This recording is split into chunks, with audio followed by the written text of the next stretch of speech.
If your teenage son is spending a lot of time alone and has one suspiciously strong arm, it might be time to do some laundry.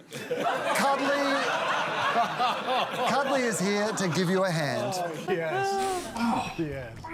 Still stinks. Cuddly refresh. That's different.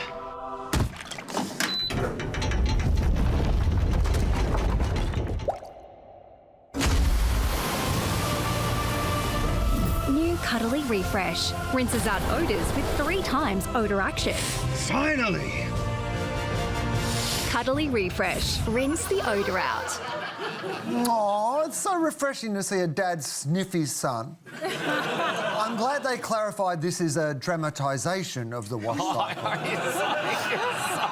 Cuddly Refresh is a new product that you can use after your Cuddly Complete Care detergent, Cuddly Fabric Softener and Cuddly In-Wash Scent Booster don't work. And you will need it because it looks like it's a match. Liana, will they rinse us with this? I think it needed an enemy, and this stinky teenager is a good one. What I really liked about this was the casting. Like, the dad looks like a complete bad luck Brian. He's really defeated by the washing machine. He's in this position of vulnerability, and then the evil, sneering kid comes around the corner, kind of gliding. It's like he doesn't take a step and just looks at him. I really thought that he might just teach him how to use the washing machine. But instead, you know, we get this kind of almost Game of Thrones epic build-up before the kid gets rinsed. I mean, I feel for them because they're trying to talk about smell in a visual format. Normally in laundry detergent ads, people are really dirty. They couldn't do that here, so he just had the weird kind of sweat circle. But like, my favourite part was when the dad suddenly sees the product like it's just been sent from God, and I think it's a nice nod to all of the domestic household labour done by an invisible person.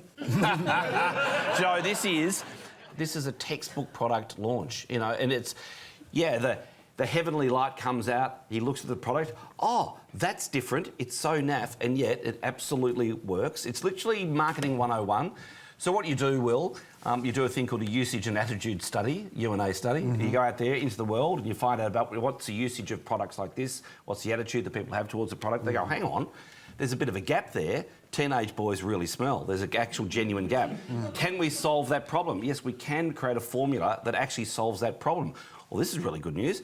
So let's go and make an ad which is basically a formula ad in the year 2026 and see if it works. And Shazam, it works.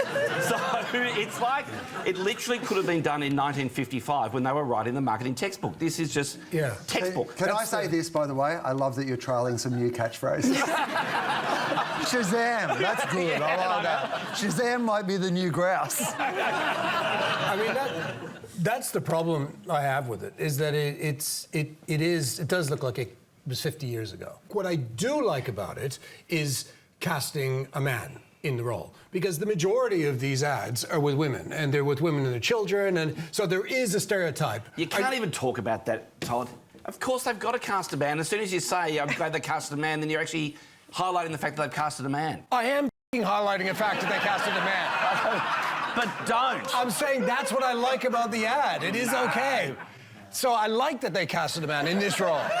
And I think they do it well, because the majority of that work is not done by men. And so they are, you know, advertising both to men, as in have a look, and also to women that it doesn't always have to be a woman. We don't have to play to the stereotype. And the sniff test, which is, the thing with the sniff test is it is probably the best product demonstration you could do, because it's visceral. As soon as you smell a kid's stuff, everyone knows straight away what's going on here. So as much as I hate the ad for being super basic, I do think on some level it's effective. Yeah. There is, like, you know, because it is a big global brand, they do give you a checklist of things you have to do, and one of them is that wash dramatization cycle in the middle. But I think it's actually just made the ad more confusing. So when you watch an ad, when you create an ad, you have to set up a world that you're taking our viewers in a journey through. And in this case, we're seeing an ordinary situation between a son and the dad, and you're like, okay, great. This is a slice of life.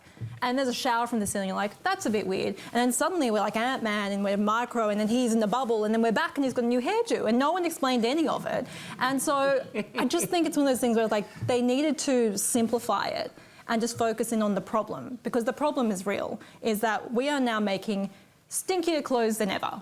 And that is because of synthetics. So in Australia, 62% of the textiles sold are synthetics.